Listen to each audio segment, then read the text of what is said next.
Listen carefully.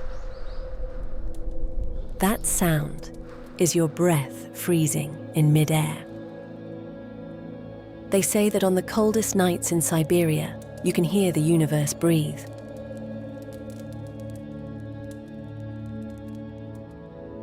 At temperatures below -50, even your words freeze, exhaled breath turning into crystals mid-air, making a soft crackling sound the Yakut people call the whisper of the stars.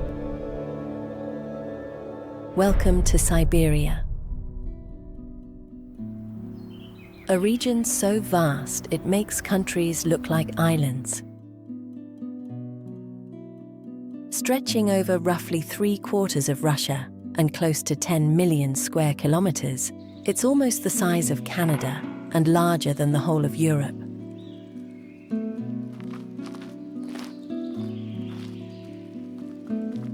If Siberia were an independent nation, it would be the largest on the planet, surpassing Canada by nearly 1 million square kilometers.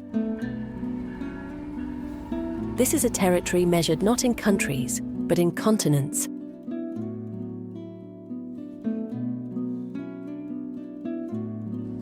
Yet its average population density is barely 3 people per square kilometer, less than Australia.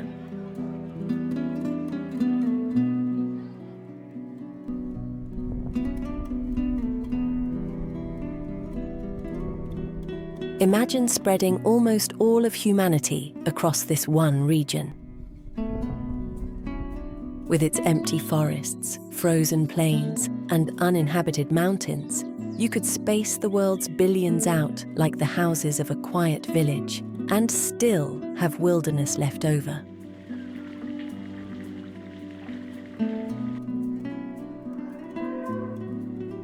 Siberia is not a single story.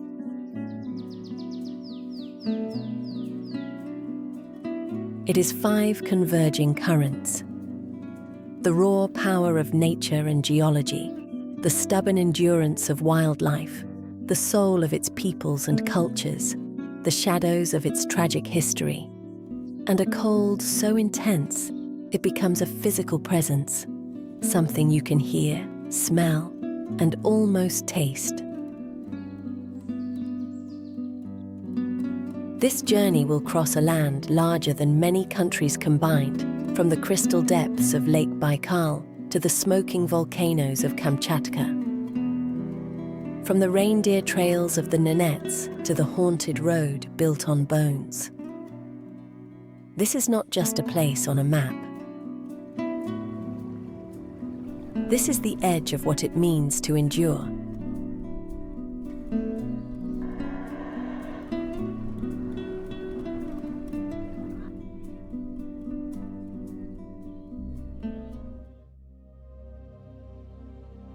At the heart of Siberia lies a fracture in the earth itself. Lake Baikal.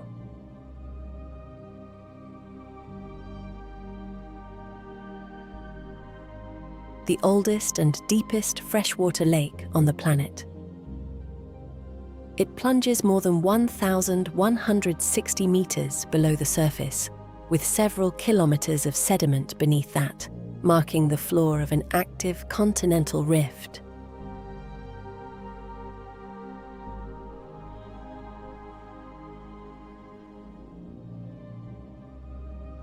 This is where a continent is slowly tearing itself apart. It alone could provide fresh water for all of humanity for 50 years if every other source dried up. Lake Baikal is not just a lake. It is a wound in the crust of Eurasia, widening by a few millimeters every year.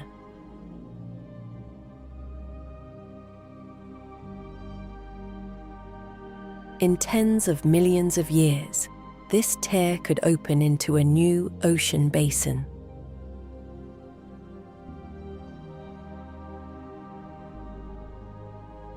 Today, it holds about 1/5 of all unfrozen fresh water on Earth. Its water's so clear that in winter, you can look straight through 2 meters of ice and still see the lakebed below,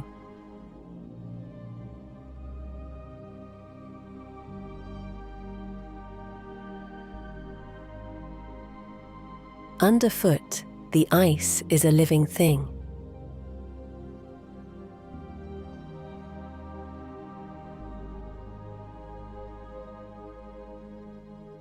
It booms and sings as thermal stresses fracture its surface.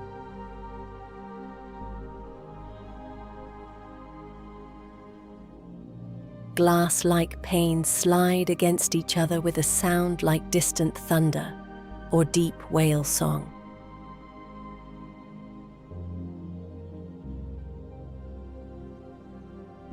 In the silence, each crack is a reminder that this beautiful surface is only a thin lid over unfathomable depth.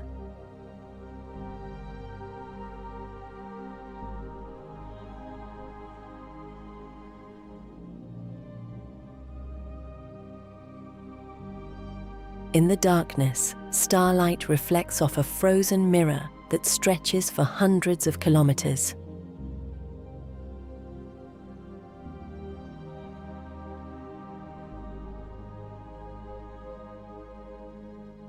Baikal's remote location and high latitude make it a sensitive recorder of past climates, capturing in its sediments the shifting moods of Earth's atmosphere over millions of years.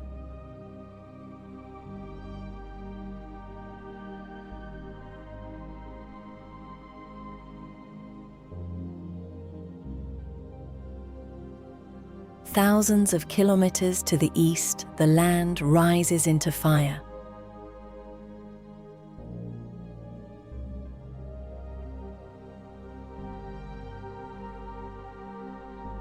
Kamchatka, the Pacific edge of Siberia, is one of the most volcanically active regions on Earth.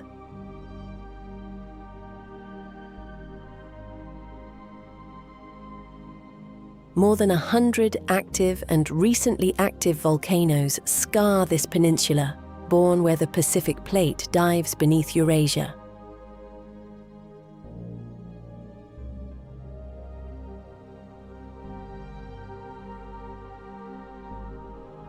Towering above them all is Klyuchevskaya Sopka, the largest active volcano in the Northern Hemisphere.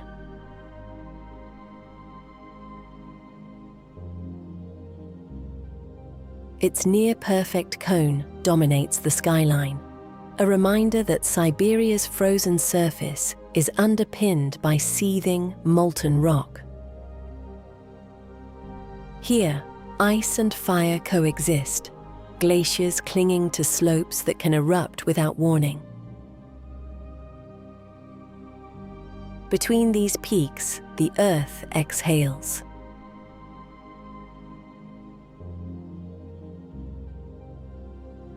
Kamchatka's geysers and hot springs bubble and roar in the sub-zero air, creating pockets where life clings to near-boiling water and toxic minerals.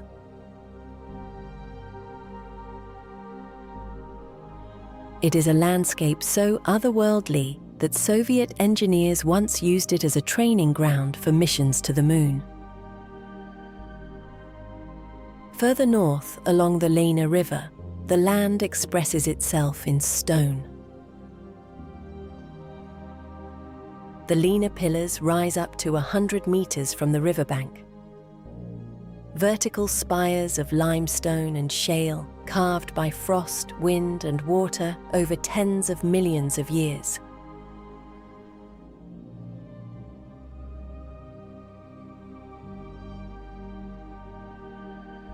These pillars are a frozen library. Their layers preserve fossils from the Cambrian explosion, when complex life on Earth first burst into astonishing diversity.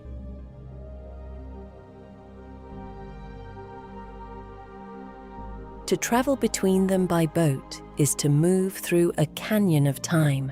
Each cliff face a page in the planet's deep history.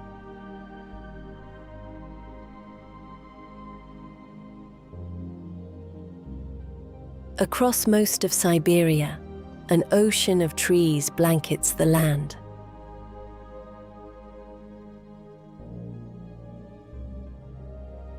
This is the taiga, Earth's largest forest, draped over soil that never fully thaws.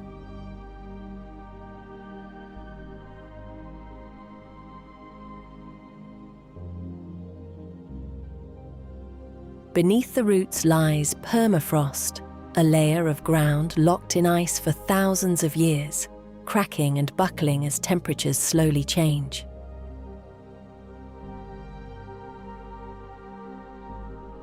This ground is not merely frozen.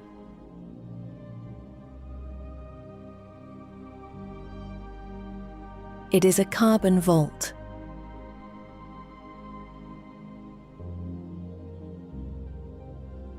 Beneath the roots of the taiga, the permafrost locks away ancient gases.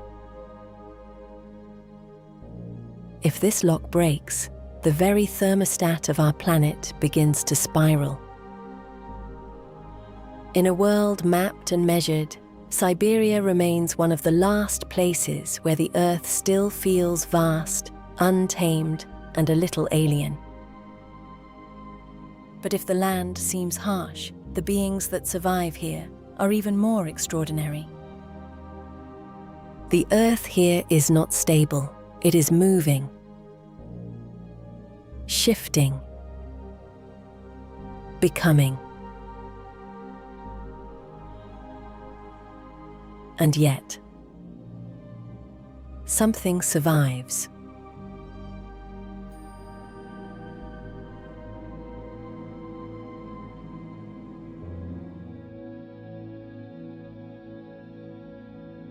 In the forests along Siberia's southeastern edge, a shadow moves between the trees. The Amur taiga. The largest of all big cats, with males capable of exceeding 3 meters in length, it is built not just for power, but for winter. Thick fur and a layer of insulating fat help it stalk through snow as temperatures collapse below -30.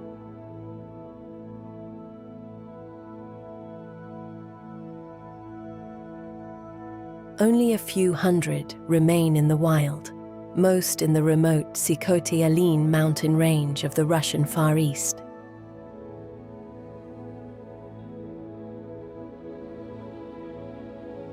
Their territory spans hundreds of square kilometers per animal, a single taiga ruling a frozen kingdom of spruce, birch, and silent ravines.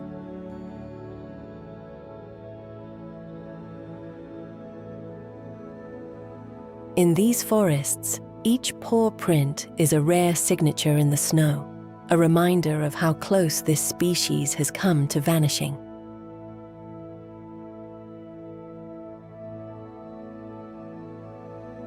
The taiga's survival depends on the resilience of the ecosystem around it. Deer, wild boar, and elk must endure the same brutal winters, scraping through snow to reach the food that keeps them alive, and in doing so, they become the lifeblood of the taiga itself.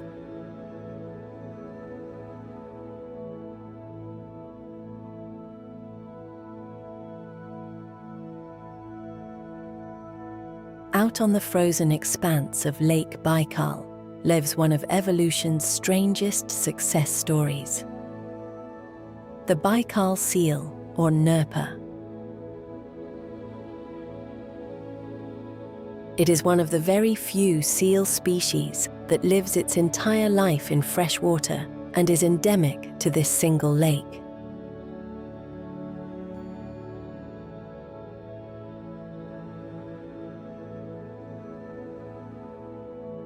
No one knows exactly how its ancestors became trapped here, thousands of kilometers from the sea.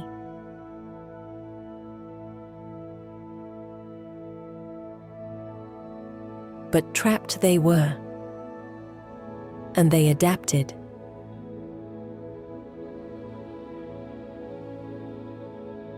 Baikal seals dive deep into the lake's cold, oxygen-rich waters, feeding mainly on small, transparent fish that other predators largely ignore. Their blood carries an unusually high volume of oxygen, allowing them to stay submerged for long periods beneath a ceiling of ice.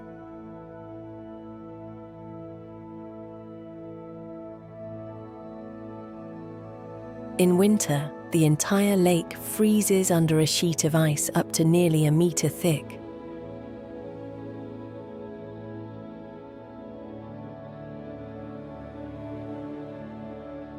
The seals maintain breathing holes and build snow-covered lairs for their pups, insulated dens dug into the underside of the snowpack. Inside, the sound of the outside world is reduced to a low, constant hush of wind, while life continues in a bubble of fragile warmth. Further north, where trees finally give up and the tundra takes over, another animal shapes both landscape and culture: the reindeer.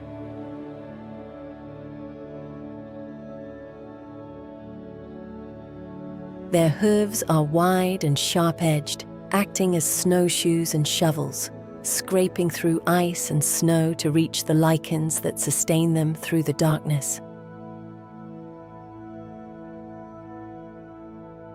Reindeer are more than survivors. They are engineers of the tundra. As they migrate, they compact snow, spread nutrients, and carve invisible highways across the Arctic. And for thousands of years, they have been companions to humans who learned that in this environment, survival is a team effort.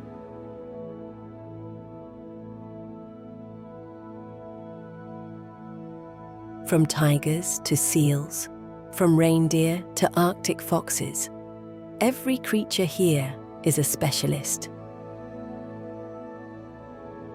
Siberia does not tolerate half measures. To live in this land, you must be fully adapted. Fur thickened, metabolism tuned, instincts honed to the edge.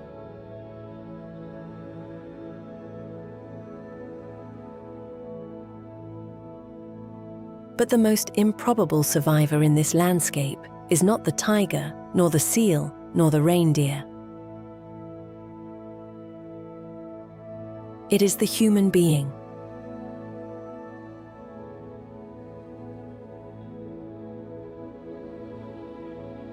Against reason, people have not just passed through Siberia.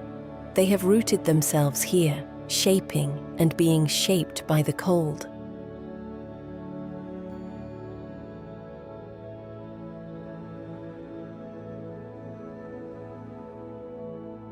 But the most improbable survivor is not the tiger. It is us.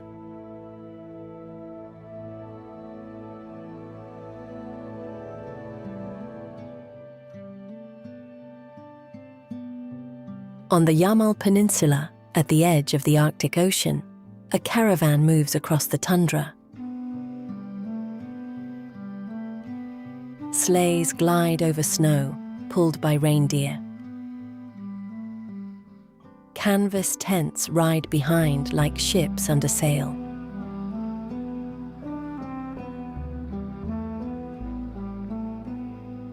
These are the Nenets, one of the largest indigenous peoples of the Russian far north, whose lives are still bound to the movements of their herds.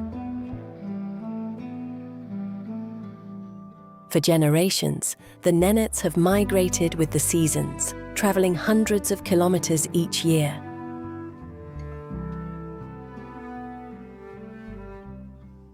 In winter, they move south into the forest tundra, seeking shelter from Arctic winds.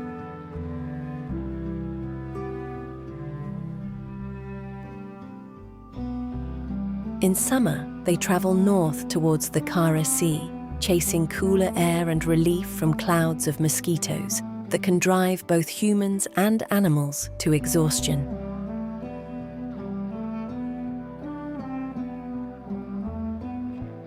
time hasn't stopped here.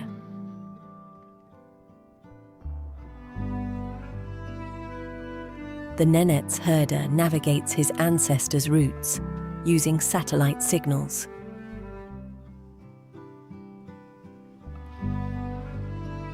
This is high-tech survival, where fiber optics run beneath millennial frost.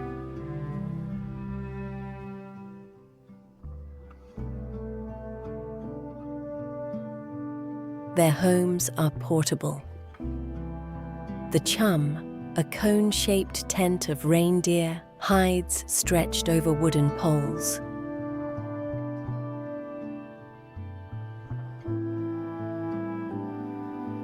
Inside, the air is thick with the smell of smoke and fur, the walls lined with tools, saddles, and worn boots. Outside, the temperature can drop below -40. Inside, by the fire, the small space is bright with conversation and the crackle of burning wood. Thousands of kilometers to the south and east, another spiritual tradition clings to the rock of Baikal. Olkhon Island, the largest island on the lake, has long been considered one of the most sacred places in Siberia. Here at Cape Birken, wooden poles rise from the cliff edge, wrapped in multicolored ribbons left by pilgrims.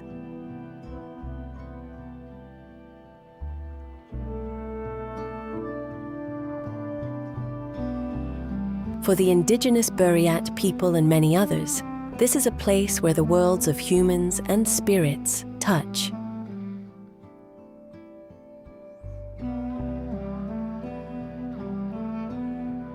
Shamanic traditions here blend ancient animism with later influences, seeing Baikal itself as a living being, a wise, temperamental presence that must be respected, placated, and never taken for granted.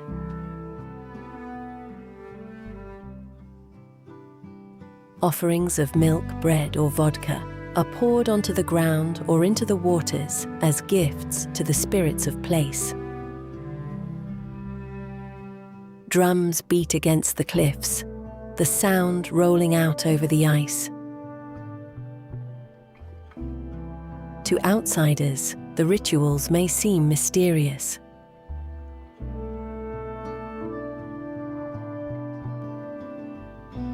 But in a land where a single mistake can mean death, the idea that the environment has a will of its own feels less like superstition and more like a clear reading of reality. Then there is Yakutsk, the coldest major city on Earth.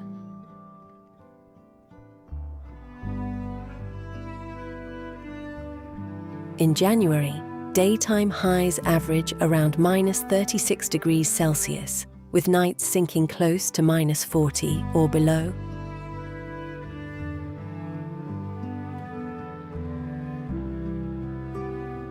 Buildings stand on stilts to keep the warmth of human life from melting the permafrost beneath them.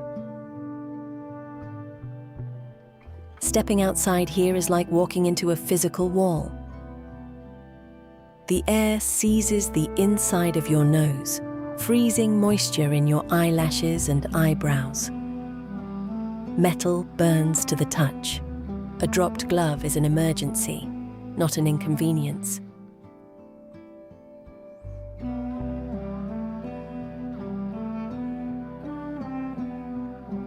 And yet, inside apartments, schools, and cafes, life goes on. Children memorize poems. Scientists analyze permafrost cores. Musicians rehearse. Yakutsk is not a frontier outpost. It is a functioning city of hundreds of thousands of people living atop ground that has not fully thawed since the last ice age. From nomadic camps to sacred islands, from a metropolis on permafrost to remote villages at the very pole of cold, Siberia proves that human culture can adapt to almost anything.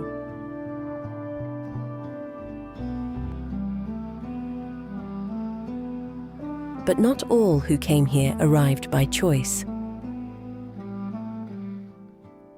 Some were driven into this land in shackles.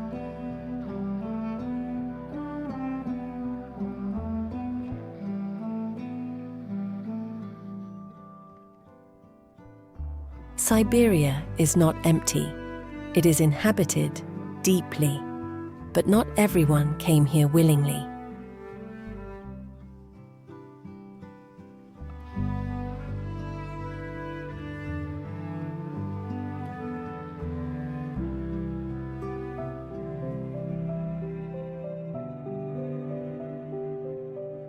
For centuries, Siberia has been a word spoken with a shiver, even by those who have never felt its cold.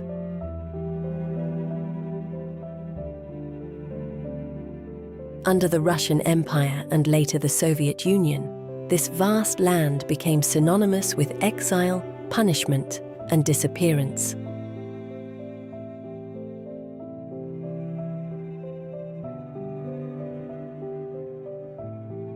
In the 20th century, the Gulag, the network of Soviet forced labor camps, spread across the length and breadth of the USSR, with particular density in remote northern and eastern regions, like Siberia.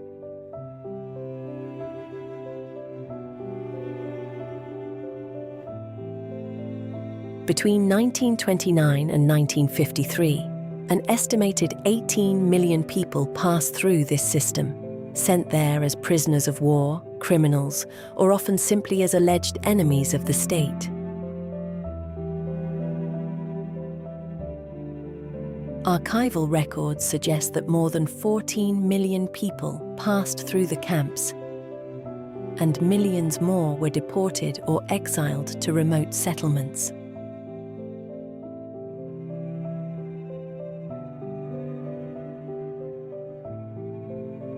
Estimates of deaths vary, but at least over 1 million, and likely far more, perished as a direct result of camp conditions.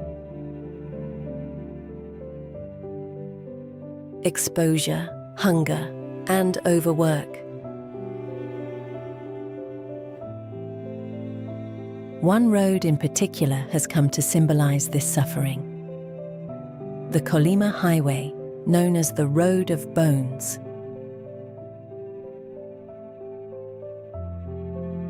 Built largely by prisoners under Stalin, it connected a chain of gold, tin, and uranium mines in the far eastern region of Kolyma to the port of Magadan.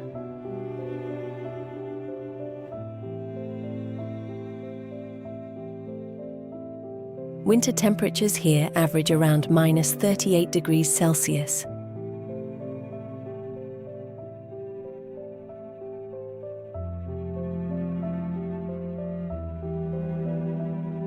Many of those forced to work on the road and in the mines died where they fell.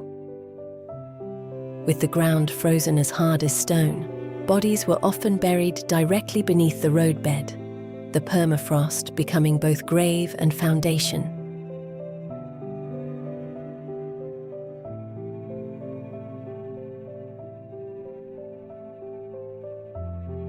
Every spring, the thaw brings up what the earth tried to forget.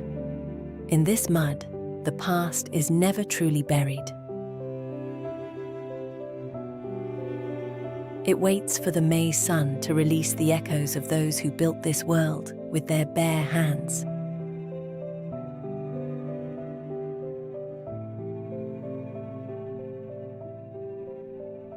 Each kilometer of this route passes over unmarked cemeteries. Today, the road has been modernized, its surface smoothed and widened. Trucks move along it, carrying goods and fuel.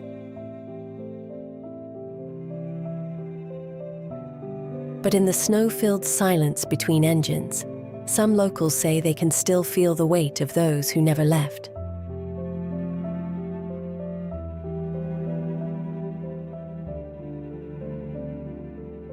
Not far from this road lies Oymyakon, often called the coldest permanently inhabited settlement on Earth.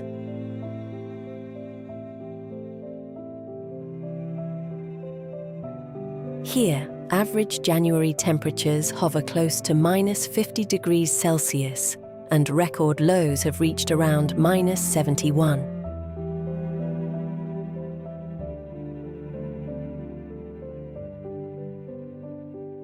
During the Gulag era, such cold turned punishment into a slow-motion execution.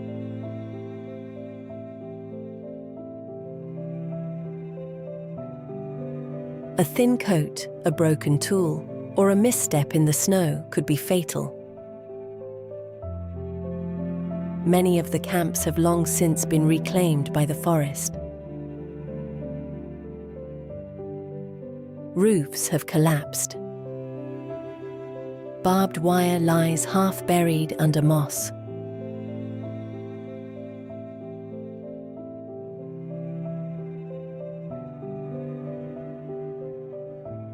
Yet inside, the air feels crowded with absence, with the echo of voices that were never recorded. Not all Siberian exile ended in camps. In 1917, as the Russian Empire collapsed, the last Tsar, Nicholas II, and his family were sent into exile in Tobolsk, the historic capital of Siberia.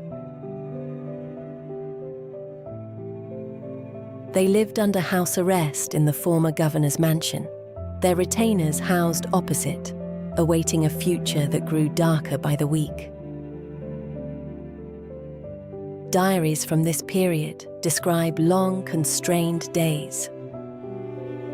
Walks in the fenced yard, reading, prayers, the constant presence of guards. In 1918, the family was moved west to Ekaterinburg.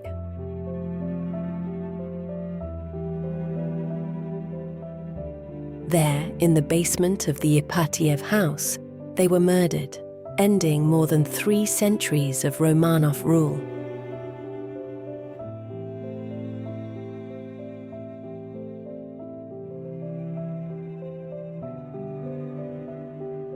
Today, trains and planes cross Siberia in hours or days.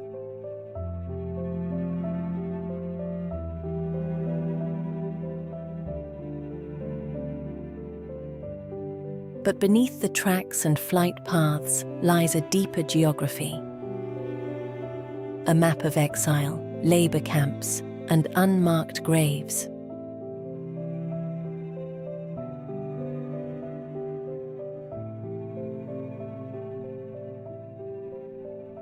To understand Siberia fully is to recognize that its beauty and its tragedy are inseparable.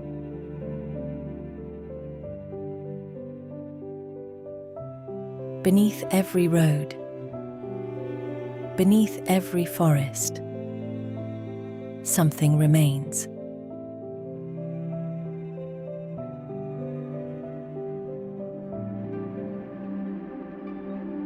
It is easy to say that Siberia is cold.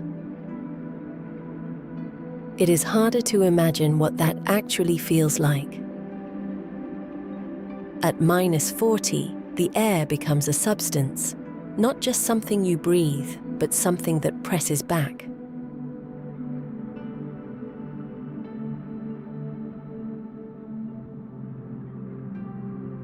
Water thrown from a cup will freeze before it hits the ground, turning into a brief, sparkling cloud.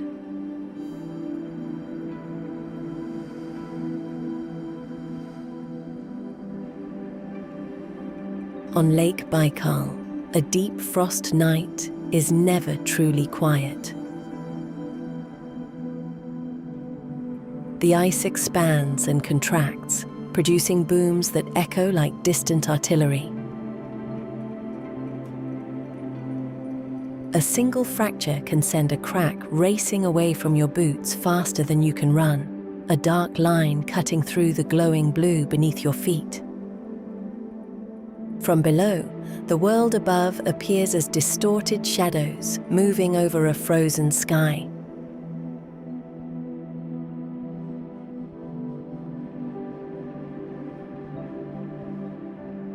The ice filters sunlight into deep blues and greens so rich they seem almost artificial.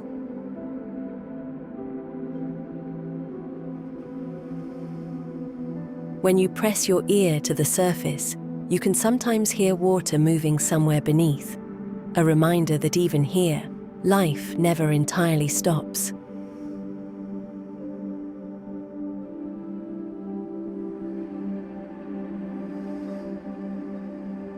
In Siberian cities, survival has become an engineering problem.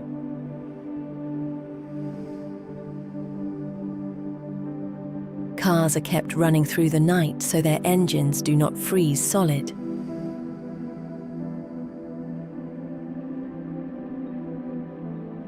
Pipes are routed above ground to avoid the shifting permafrost below.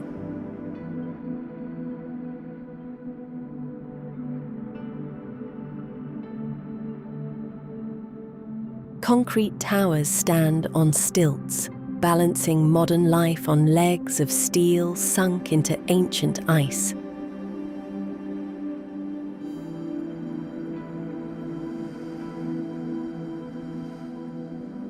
The cold is not always an enemy.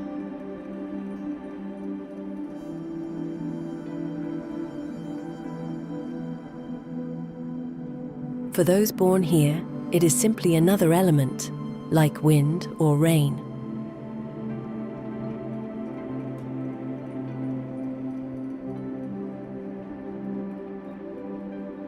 Children walk to school in temperatures that would close entire countries.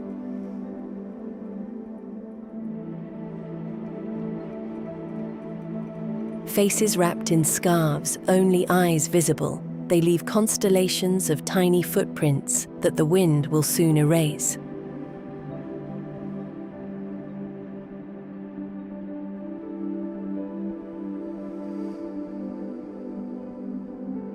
On the tundra, the silence of a winter night can feel absolute. Then, slowly, different sounds emerge. The soft chime of harness rings, the crackle of a distant fire, the low murmur of voices inside a tent.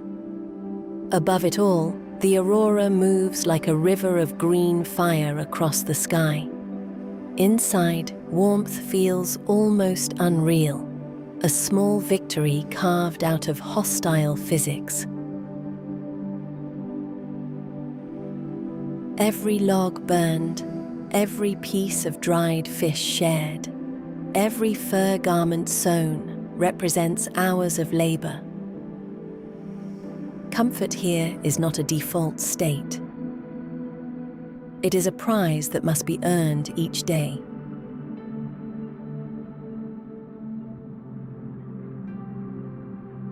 Listen. This isn't emptiness. It is the sound of the earth contracting under the grip of the cold.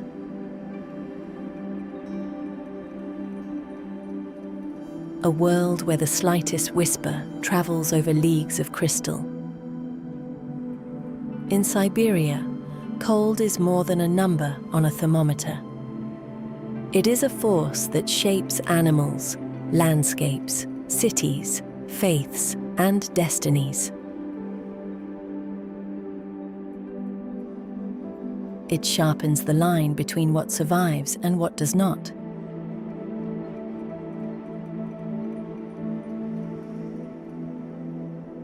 In Siberia, nothing is given. Everything is survived. Siberia is often treated as a backdrop. A blank white stage on which the dramas of empires and revolutions play out.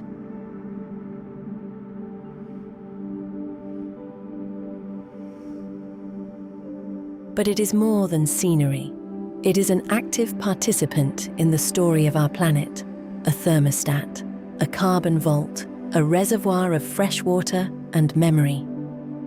As the climate warms, the permafrost that has locked away ancient carbon begins to thaw. The ice cover on Baikal forms later and melts earlier.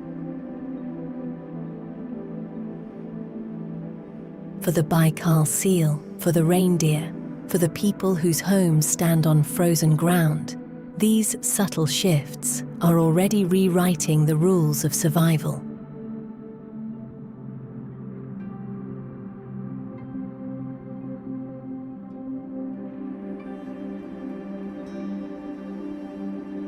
Across Siberia, traditions and modernity collide and coexist. A Nenets herder may navigate by smartphone while following routes laid down by ancestors centuries ago. In Yakutsk, students upload lectures over fiber cables threaded through a city still built on ice.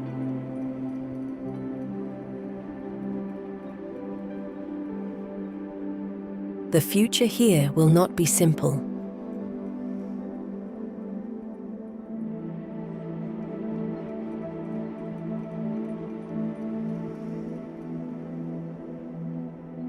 Yet despite its changes, Siberia remains one of the last places where the raw machinery of the planet is fully visible.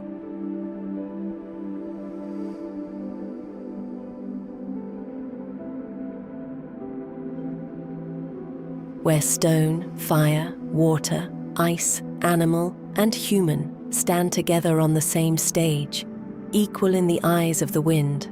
In this land, scale is humbling, and time moves on geologic as well as human clocks.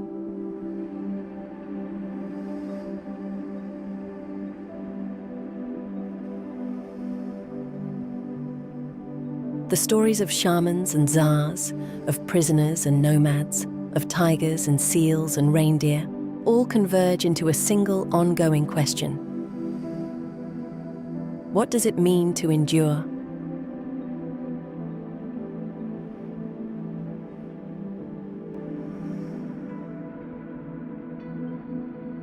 On the edge of the known world, Siberia waits, not as an empty space, but as a mirror.